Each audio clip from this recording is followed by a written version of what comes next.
and welcome to Ajax Downs, day 20 of the season. And look who I have back with me. I'm Jennifer Morrison, and Frank Ferrari, the track announcer, has made it here. He couldn't make it on Thursday because he had some problem with a train.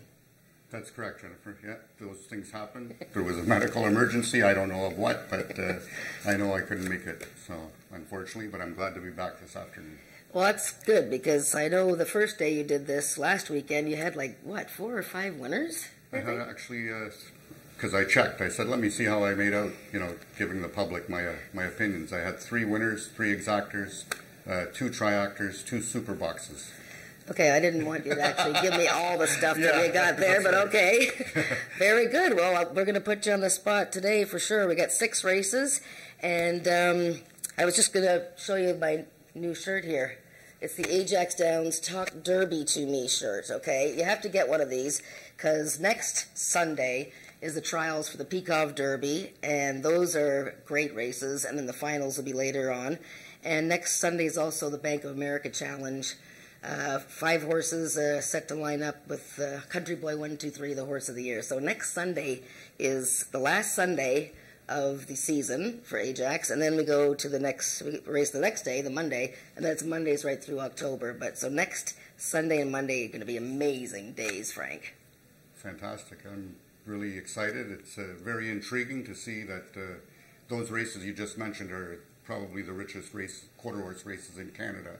Yep. And it's exciting that our categories with jockey standings, trainer standings, owner standings are so tight.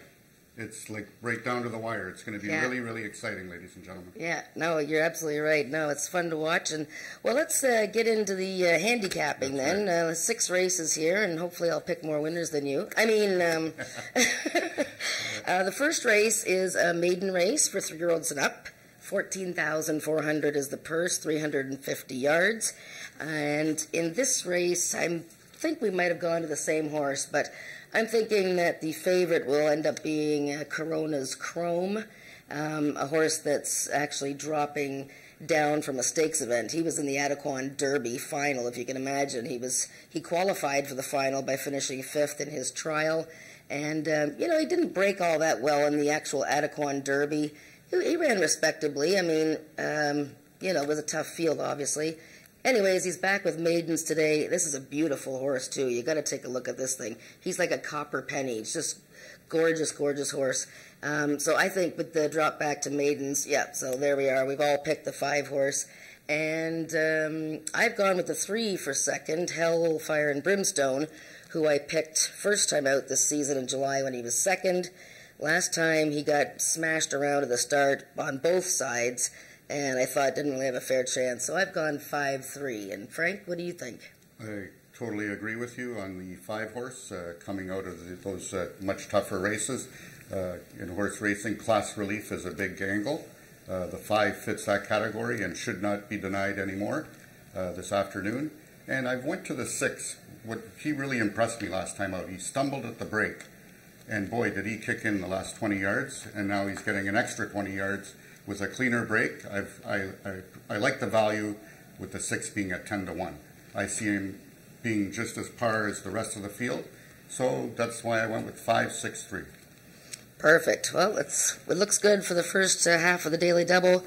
The 5 horse we both agree on. And race 2 starts the first pick 3. And this is a maiden race as well. This is for Ontario breds, horses born in this province. So this is $11,500 at 300 yards. And there's a scratch of the number 3 horse. Sparka winning Shake will not go. So we have a field of 5. And I've gone with the number 1 horse, Miss Her Madly, Richard Kennedy, with jockey Tony Phillips. This filly's really been knocking on the door this year. 5 starts. 3 times she's been third, including 3 races in a row she's been third. Now, one thing to pay attention to, in the first race, you have Captain Carolina and Hellfire and Brimstone, who were racing against Mr. Madley last time. So see how they did in the first before you maybe judge the chances of Mr. Madley. Now, she didn't have a very good start last time. She came out, she bumped with Hellfire and Brimstone. Bit of a rocky race for her. I think she should be just like lickety-split and gone from the field here. The only question I have is the first-time starter, Duncan Lake, a 4-year-old filly. So she's been given lots of time. Barry Woods, the trainer. This is a half-sister to that wonderful mare, Storytime Blue, who won 8 races here. Big gray mare that Michelle Woodley trained for Mr. McNichol. So nice breeding on this filly. So I'm not sure. I don't know much about her, so I'll see. But yeah, 5 and 1 and 5. And what do you have? Okay, well, I'm very close to your selections here. I went with 5-2-1. Your one horse had 3, is on the fringes with 3/3, and I looked at the 5. He's got 3 second-place finishes, this mare.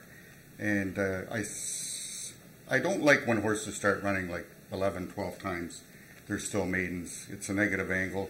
The 1's in that category, the 2's in that category, the 5's in that category. You could very well go with that first-time starter that you just mentioned due to the fact of the breeding, and they've been patient with the horse. 15-1, that's fantastic odds. However, I went with the majority of the people are going to go with the favorites. And I think the 5, Zooming By, it's got 13 O's in the name. Did you know that, Jennifer? No, I didn't count them. And no. yeah, 13. And I'm just very superstitious. To me, 13's bad luck.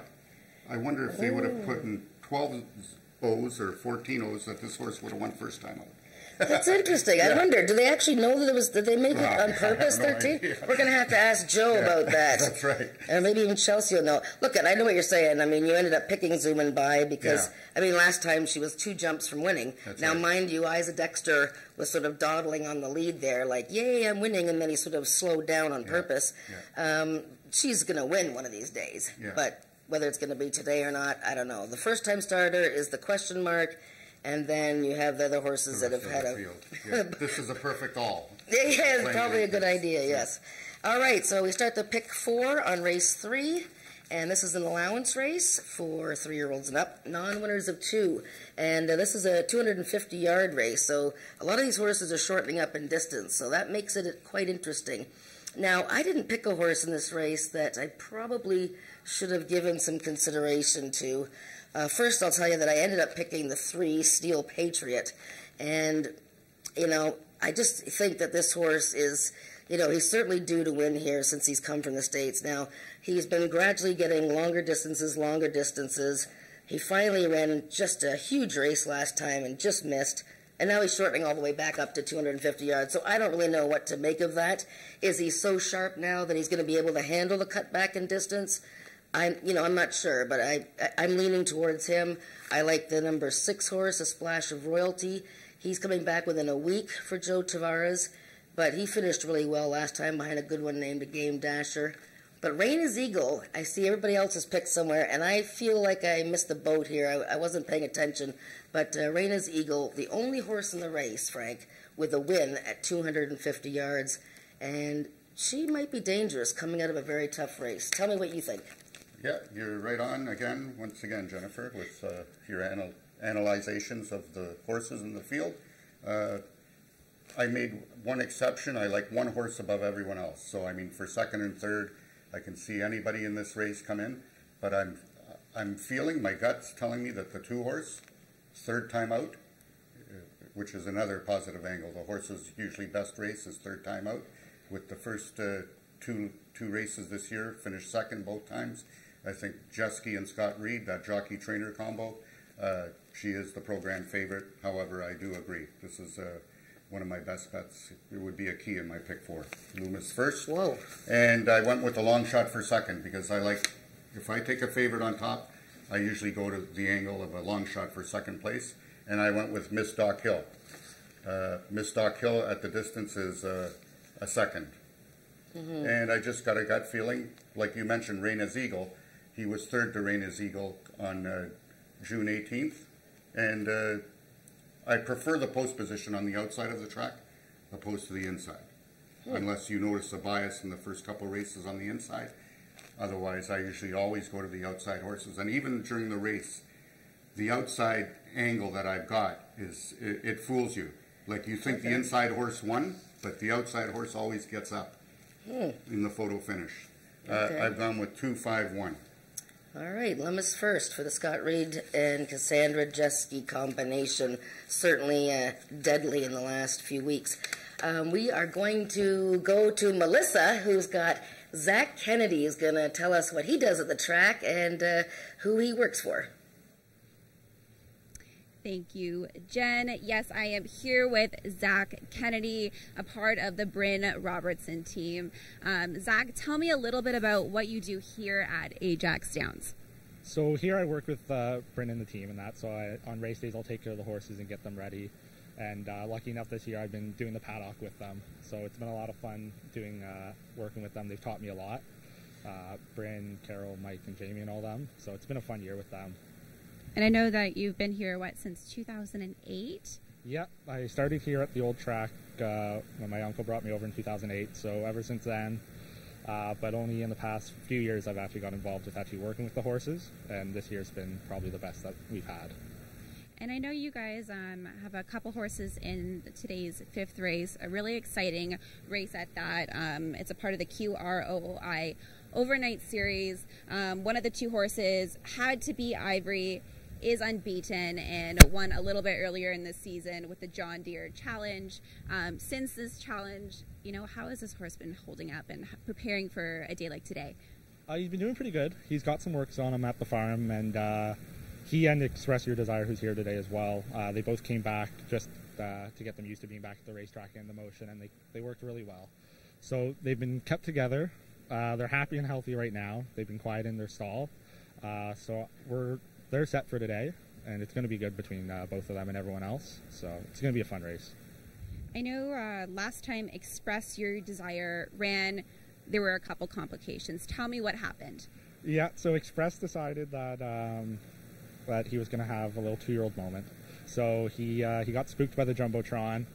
So that was a little interesting because it was actually while I was with Bryn, I looked at him and I was like, oh yeah, we're going to have a good race now with these 2. And then I look up and Bryn and I see Express going down the track without Neil on him, and Mike's there without a horse now.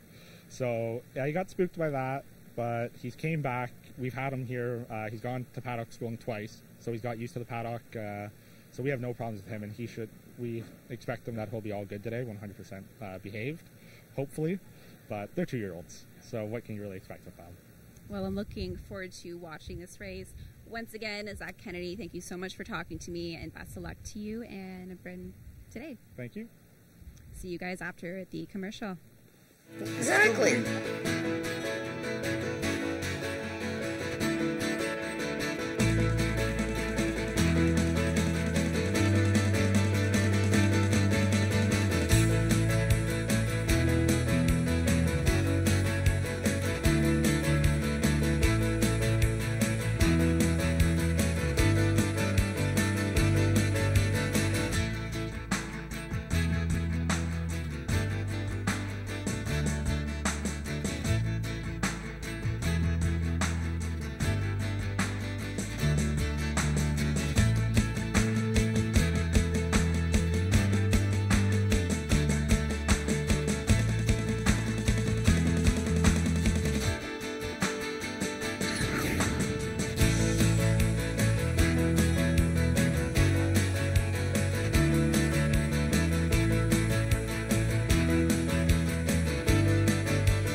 Okay, I had some technical issues there. Can everybody hear me? Okay.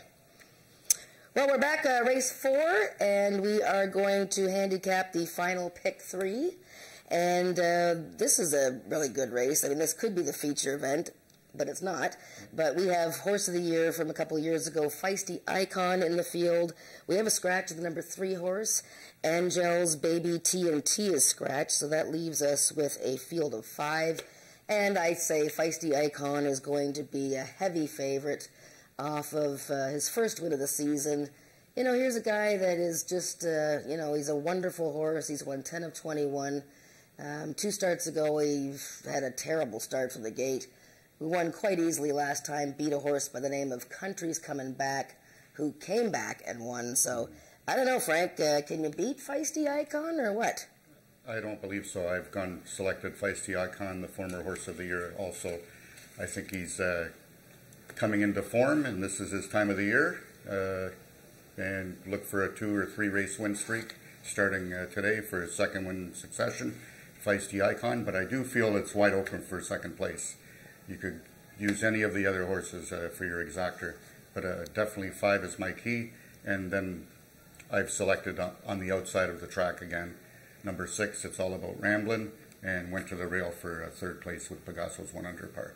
Yeah, no, I like a lot of, I mean, all the other horses look like they could be like right in a line behind Feisty Icon. Should Feisty Icon just win this as expected? No horse in the race now is running for the claiming price. Pegasus 1 under par has been sitting around waiting for a spot to run since he won very easily. It says ahead, but he won very easily that day. I'm sure you'll agree. And he's been sitting around for almost 2 months there, and he loves to win races as well. So I think Feisty Icon will have to run him down. I know we all loved It's All About Ramblin' last time for Amanda McCormick. That was an Ontario sired race. It was an impressive win. Now the big step up into open company. And I even think DM Aurora has a reasonable chance in here. She's a hard-knocking mare. And Corey Spataro riding her. And she's been running against horses like Alakazam and Albert. So Feisty Icon is probably going to be a key horse for a lot of people. I'd be watchful of Pegasus 1 under par, though. Pegasos. Yeah. I keep wanting to call him Pegasus. I think he's got wings. Okay, the 5th race is our feature today, and this is the Quarter Racing Owners of Ontario, Inc. Overnight Series, and this is a 2-year-old race, open, $27,000 purse here. This is great. And some of the top 2-year-olds are in here. We have a pair from the Bryn Robertson barn that we were just told about by Zach Kennedy, who helps out with the Robertson barn. Had to be Ivory, undefeated, won the John Deere, beat a horse by the name of Carneros, who came back and won easily. Now the 2 of them square off. Then you have Express Your Desire, who won a trial race for the John Deere, didn't make it to the John Deere starting gate because he flipped on the track. He has been brought over to the paddock many times during racing to try and settle down, so he's one to watch, you know, in pre-race. I stuck with Had to be Ivory. I mean, Tony Phillips gets along very well with this horse. He's got tremendous acceleration. He comes in fresh, and I think it's Had to be Ivory maybe over Carneros. What do you think, Frank? I think you're right on again. I've gone, you know, Jason Pascoe running 2 horses in this race, as is Bryn Robertson. And those top 4 horses, you could go any way with those 4. I've determined it by the jockey. I believe Ramiro Sanchez Castillo is the number 1 rider for Jason Pascoe, and I believe Tony Phillips is the number 1 rider for Bryn Robertson. Therefore, you go 4-2, and I think Had to be Ivory defeated Carneros once before, and I think he will do it again. So that's why I made the selections 4-2-1, and I would throw the 8 in the superfecta mix.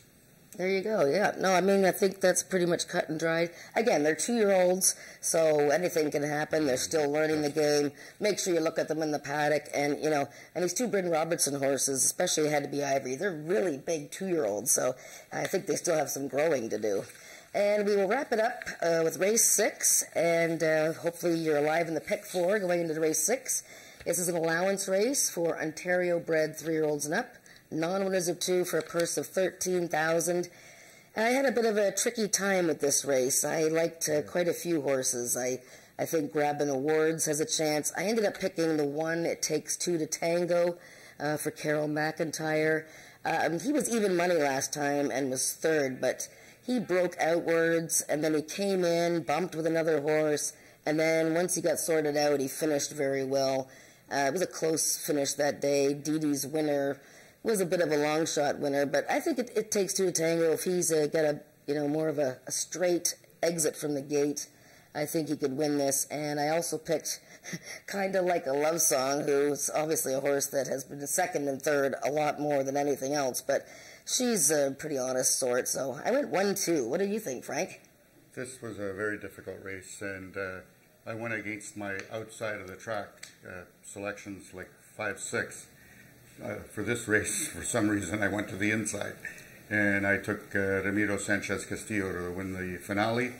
I think he may fit this horse very well. As you notice, he won with this horse in Ajax last year, just about the same time of the year. So I look at that a lot because I follow thoroughbred racing.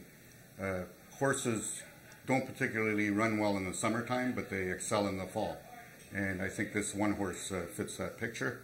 So I went with him for the victory over a very close two-horse battle for place between the 3, Flirt with the Boys, and the 2, Kinda Like a Love Song by the same sire, Wild Boys. And yeah, I went 1-3-2.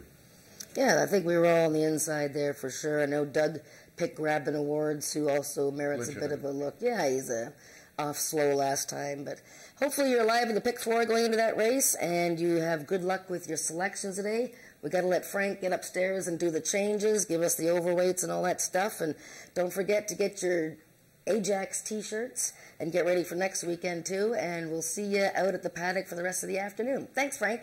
Thank you. Life. Horse racing, very thrilling.